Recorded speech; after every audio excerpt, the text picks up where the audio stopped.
Hello, Frugal Force. Once again, this is Captain Frugal reporting for duty, and today I'm going to talk about issue number 4, Captain Marvel. Now, this issue, the writer was Margaret Stoll, and the pencils was by Carlos Picchio, and there's also other pencils by Erica de Urso. Once again, I butcher names, so I apologize for that. Now, start off, I'm going to tell you right off the bat, because I'm going to get a lot of, I get a lot of hate every time I do a Captain Marvel video, it seems like. And just for the record, if you pay attention and actually watch the videos, you'll see I actually like the character of Captain Marvel. I've been a long-time fan since her inception.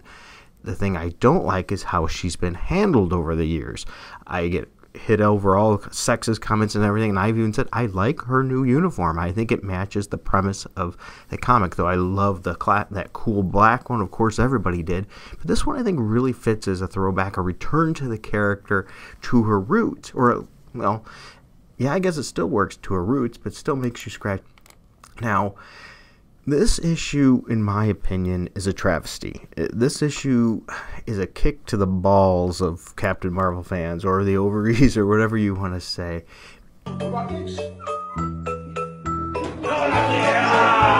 And here's why. When a book can be retconned, and I don't have anything necessarily against retcons as long as they're done well. A good retcon woovens itself in and out of little spots of a story to add more depth to the character in an interesting way. Whereas a bad retcon destroys what the character was that people have read for years. So people that were reading and knowing about the character of Carol Danvers, especially reading since her own series in January of 1977, have really pretty much been ripped off. They just said, what you read really isn't always true. It didn't matter in a way. And that's the kick in the pants. This issue is a bad retcon. And I think it was done just for the sake of pushing the movie, because that's one of the things I mentioned in other videos, especially in live streams. Captain Marvel would be a hard movie to do because Captain Marvel, Carol Danvers, had a very convoluted past. It was a pretty, complex past. And it was going to be hard probably to pull off in a movie. So what do? They just pretty much gut the whole thing and dumb it down like you wouldn't believe. And I hate that with a passion. The character debuted in Marvel Superheroes as an officer of the United States Air Force and then as a security chief of a restricted military base. And what happened was there was an explosion of a device called the Psych Magnetron caused by Danvers' genetics, which caused Carol Danvers' genetic structure to meld with Captain Marvel's, and it turned her into a Kree-human hybrid, and that was pretty much it. And in a nutshell, and I mean, granted, she had a lot of other woven things in there that made it pretty darn complicated to, to go over and discuss, but that's the nuts and bolts of it. And that's where this story tears it all apart and takes everything that you've read and known about her and all of her dealings with that issue and how it changed her all through her first series, her second series, and everything was dealing with those changes and how it evolved and how it made her different, and pretty much threw it all away. So now that we have that premise here, let's look at the comic. First of all, I like the cover. I think the cover's not bad. It's pretty interesting. Nothing that makes me go, "Ooh, I have to pull it off the shelf." But for once, a cover actually tells you what's in the story. We sort of have like a Pandora's box, if you will, because Carol finds a box with notes in it, but still. And then the picture in the background is actually her mother. So the cover's not bad. And once again, I told you who was involved in the book, so I'm not going to go over the writers and things. But now in this issue, it goes back and it shows us they're fighting and practicing, because what we find out in this book is that everything we knew about Carol Danvers was not really true. She was Kree all along, a Kree-human hybrid from birth. It just happens that the Psycho Magnetron sort of brought out her latent powers, if you will. Really?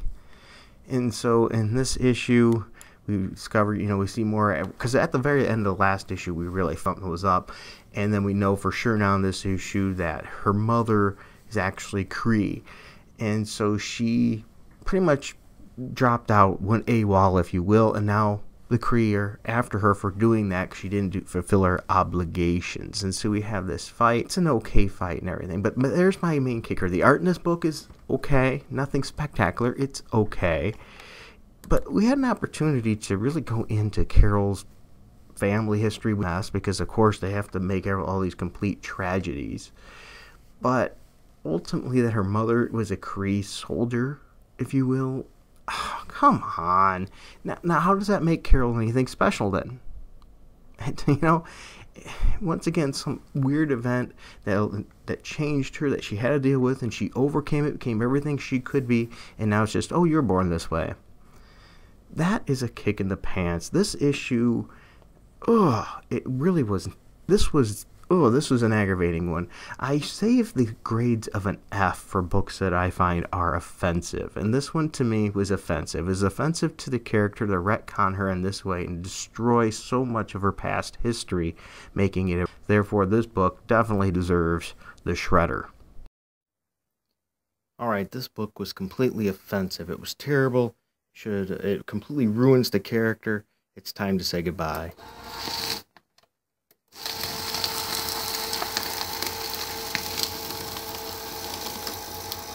There it goes. It gets what it deserves. All right, there you go. There's my thoughts on this book. You know what? The life of Captain Marvel has done nothing but aggravate me at this point now. It wasn't as terrible as it begun. It wasn't anything great. I can't say I want to continue reading. I can't believe what they've done to this character. It seems like Marvel goes out of their way to find ways to ruin this character whenever they can. The character with such potential, and they just can't get it right. Well, thank you for watching this video. Until next time, please be sure to hit like, subscribe, hit that notifications bell. Give it a thumbs up. Help me out. Get these videos noticed so they get higher in the metrics so I guess more people can find out about the channel. If you want to help, we have a link in the info bar. You can join our Patreon for as little as $1 a month. And also, I have CaptainFrugal.redbubble.com that you can get Captain Frugal merchandise. That money helps go back into the channel so I can do better videos. I currently have a lot of big plans. It's just the money's coming in slow, so I have to slowly build on that right now. I really want to get a better computer so that way I can do a better job with displaying independent artists and writers and their work using Streamlabs OBS. Unfortunately, my Core i5 just doesn't have the processing power I really need to do that.